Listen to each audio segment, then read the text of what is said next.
అహల్యకి వీడంటే తన ప్రాణం కంటే ఎక్కువ. వీడిని వదిలి వెళ్ళిపోతున్నప్పుడు ఆ ప్రాణం ఎంత విలవెల్లాడిపోయిందో, వీడికి దూరం అవుతూ ఎంతలా ఏడ్చుంటుందో.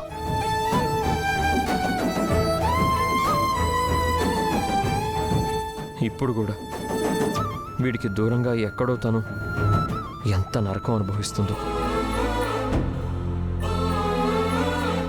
నేనే తన సర్వస్వం అని, ఈ ఇల్లే తన శాశ్వత నివాసం అని, నా వాళ్లే తన వాళ్ళు అని చెప్పి తనని ఇక్కడికి తీసుకొచ్చాను. ఇప్పుడు మేమంతా ఉన్నాం, కానీ తను లేదు. ఎక్కడో ఒంటరితనంలో వెక్కి వెక్కి ఏడుస్తూ ఉంటుంది. వీడికి కనీసం నేనైనా ఉన్నాను, కానీ తనకెవరూ లేరు. ఎవరూ లేరు. ఎందుకు ఉండలేక వెళ్ళిపోయిందో తెలియడం లేదు. నేనేం తప్పు చేశాను? నా వల్ల ఏం పొరపాటు జరిగిందో? నన్ను బాబుని ఎందుకు వదిలేసి వెళ్ళిందో ఎంత ఆలోచించినా తెలియడం లేదు.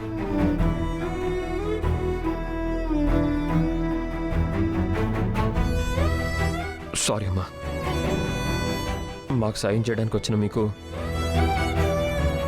నా బాధ అంతా చెప్తున్నాను. ఏమనుకోకండి.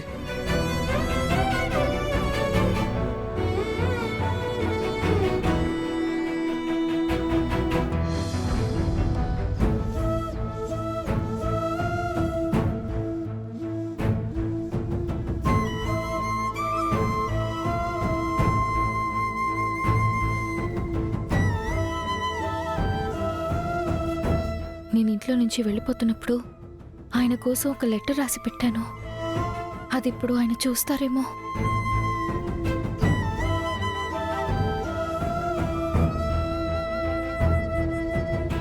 నేను చెన్నైలో ఉన్నప్పుడు అహల్యకి చాలాసార్లు కాల్ చేశాను. తను లిఫ్ట్ చేయలేదు. అప్పుడే నేను అర్థం చేసుకోవాల్సింది, నాతో మాట్లాడాలని ఉన్నా ఇక్కడ తను గొంతు మోగబోయిందని, ఇక్కడి నుంచి తను వెళ్ళిపోయింది అని.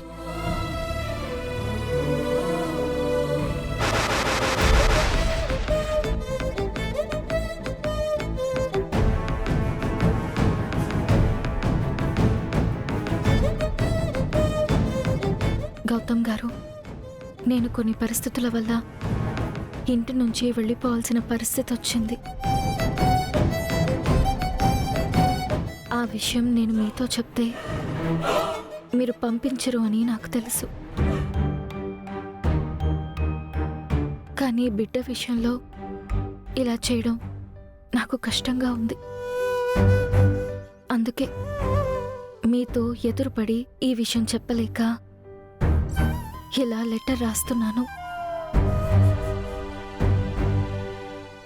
ఇలా చాలాసార్లు నేను బయటికి వెళ్ళినప్పుడు మీరు నన్ను వెనక్కి తీసుకొచ్చారు. కానీ ఈసారి అలాంటి ప్రయత్నం చేయకండి. ఎందుకంటే నేను శాశ్వతంగా ఈ ఇంటికి దూరం అవ్వాలనే వెళ్ళిపోతున్నాను. ఎందుకంటే నేను లేకపోతే ఈ ఇంట్లో మీరందరూ సంతోషంగా ఉంటారు. మీ రెండు కుటుంబాలు ఒకటవుతాయి. అందుకే నేను ఇలా చేస్తున్నాను. దయచేసి నన్ను క్షమించండి. బాబుని బాగా చూసుకోండి.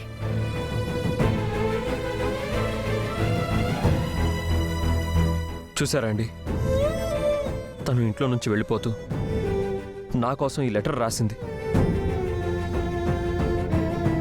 నా సంతోషం కోసం తను వెళ్ళిపోయిందంట. నిజంగా అహల్య లేకపోతే నేను సంతోషంగా ఉండగలనండి. నాతో ఒక్క మాట కూడా చెప్పకుండా వెళ్ళిపోయింది. అయినా తను లేకుండా నాకు సంతోషం ఏంటండి? తను వచ్చాకే నేను సంతోషంగా ఉన్నాను. తను వచ్చాకే నేను ఒక మనిషిని అయ్యాను. తను వచ్చాకే నాకు ఒక బాధ్యత అంటూ తెలిసింది. తను వచ్చాకే నాకు జీవితం అంటే ఏంటో తెలిసింది. తను వచ్చాకే నేనుగా ఉన్నానండి. అలాంటిది తను లేకపోతే నేను ఎలాగండి ఉండగలను? నాతో ఒక్క మాట కూడా చెప్పకుండా వెళ్ళిపోవడం ఎంత అన్యాయం అండి. నాకెంత బాధగా ఉంటుంది.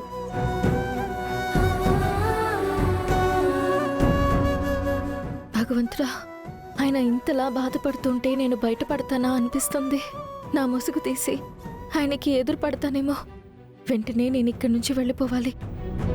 బామ్మగారికి ఇచ్చిన మాట తప్పకూడదు అంటే నేను ఆయనకి మొహం చూపించకూడదు. నేను ఎవరో తెలియకూడదు. వెంటనే ఇక్కడి నుంచి వెళ్ళిపోవాలి.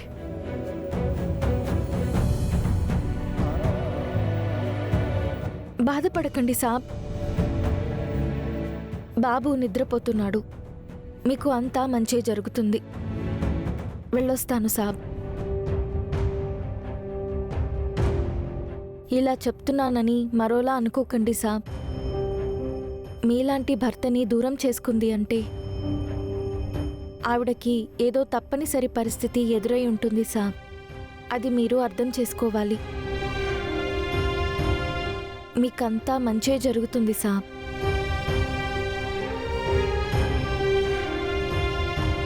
ఇక నేను మీ ఇంట్లో వాళ్ళందరికీ చెప్పేసి బయలుదేరుతాను సాబ్.